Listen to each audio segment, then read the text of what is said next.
नमस्कार मैत्रिणींनो, आज आपण हिरव्या वांग्यांपासून मोकळी भाजी तयार करणार आहोत। त्यासाठी आपण अर्धा किलो वांगी घेतलेले आहेत आणि 2 मोठ्या आकाराचे टोमॅटो घेतलेले आहेत। आता हे वांगे एका गंजामध्ये घेऊन त्यामध्ये पाणी टाकून घेतलेलं आहे आणि आपण एक वांगा पाणी टाकून झाल्यानंतर त्यास पाण्यामध्ये छान स्वच्छ धुवून घेणार आहोत। आता या वांग्यांना एक करून छान स्वच्छ धुवून घेत आहोत आणि एका ताटामध्ये काढून घ्यायचं आहे। अशा प्रकारे हे संपूर्ण वांगे त्या ताटामध्ये धुवून काढून घेतलेले आहेत। आता या वांग्यांच्या अशा लहान छोट्या फोडी चिरून घ्यायचे आहेत आणि एका भांड्यामध्ये पाणी घेऊन त्यामध्ये ह्या फोडी टाकून घ्यायच्यात, जेणेकरून ह्या फोडी काळ्या पडणार नाहीत। हे बघा, अशा प्रकारच्या फोडी बारीक लहान चिरून घ्यायच्या आहेत आणि या गंजामध्ये टाकून घेतलेल्या आहेत। हे संपूर्ण वांग्यांच्या फोडी चिरून झालेल्या आहेत।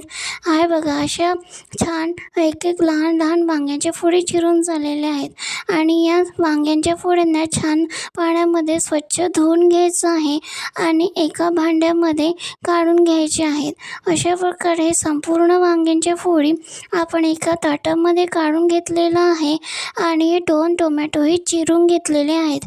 एका भांड्यामध्ये आता भाजी करण्यासाठी 2 ते 3 कटोरी चम्मच तेल टाकायचं आहे आणि त्यामध्ये जिरा मोहरीचे दाणे टाकायचे आहेत आणि त्यांना छान तडतडू द्यायचं आहे। त्यानंतर यामध्ये गरम मसाला टाकायचा आहे। त्या गरम मसाल्याने भाजीला एकदम छान तेलामध्ये टाकल्यावर चव येते। आता यामध्ये आपण आलं लसूण पेस्ट टाकून घेतलेला आहे आणि त्याला छान तेलामध्ये खमंग भाजून घेऊया।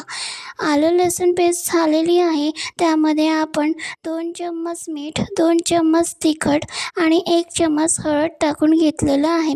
आता या संपूर्ण मसाल्याला या तेलामध्ये छान होऊ द्यायचं आहे 2 मिनिट, जेणेकरून हा मसाला शिजल्यासारखं होईल आणि हे झाल्यानंतर यामध्ये हे 2 टोमॅटो चिरलेले टाकून घ्यायचे आहेत आणि हे टाकून झाल्यानंतर संपूर्ण मसाल्यामध्ये हे टोमॅटो छान पलटून घ्यायचं आहे आणि 5 मिनिट त्यांना वाफ काढून घ्यायची आहे, जोपर्यंत हे टोमॅटो शिजत नाही तोपर्यंत। बघा, आता हे टोमॅटो छान प्रकारे शिजलेले आहेत। याला आपण छान चमच्याने पलटवून घेत आहोत आणि आता हे शिजल्यानंतर यामध्ये संपूर्ण वांग्याच्या फोडी आपण टाकून घेत आहोत। अशा प्रकारे हे संपूर्ण वांग्यांच्या फोडी टाकून झालेल्या आहेत आणि याला चमचेच्या सहाय्याने वरचं खाली आणि खालचं वर करून घ्यायचं आहे, जेणेकरून तिखट मिठाचा मसाला संपूर्ण यांना लागणार। आणि आता हे पलटवून झालेलं आहे, यांना झाकणे झाकून शिजू द्यायचं आहे। आता हे मध्ये अजून पलटत राहायचं, जेणेकरून ह्या वांग्यांचा मसाला गंजाला चिकटणार नाही आणि जळणार नाही, म्हणून हे पलटवत राहायचं। आता पुन्हा झाकणे झाकून होऊ द्यायचं। आता बघा, मध्ये अजून चेक करायचं आणि आता यामध्ये 2 चम्मच पोहे खायच्या चम्मचने साखर आणि 1 चम्मच आमचूर पावडर टाकलेला आहे। आता यांना छान चमचेच्या साहाय्याने पलटून घ्यायचं आहे आणि वांग्यांच्या फोडी शिजत नाही तोपर्यंत शिजवून घ्यायचे आहेत। आता बघा, हे वांग्यांच्या फोडी छान शिजलेल्या आहेत। अशाच प्रकारे ही वांग्यांची मोकळी भाजी छान तयार झालेली आहे। जशी ही दिसत आहे तशी खायलाही टेस्टी झालेली आहे।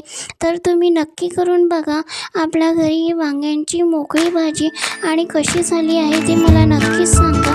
जर हा व्हिडिओ आवडला असेल तर लाईक, शेअर आणि सबस्क्राईब नक्कीच करा। तर भेटूया नवीन व्हिडिओमध्ये पुढच्या वेळेस।